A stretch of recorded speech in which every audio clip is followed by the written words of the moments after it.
आइए जानते हैं एनिमेशन के द्वारा रईसी के हेलीकॉप्टर के साथ क्या हुआ होगा।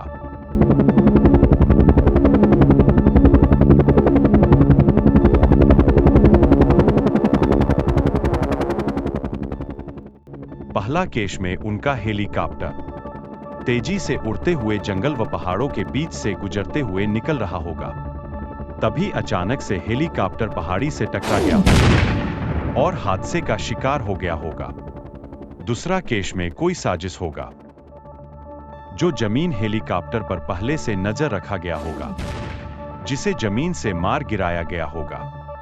आपको क्या लगता है? कमेंट करके बताएं। Subscribe please.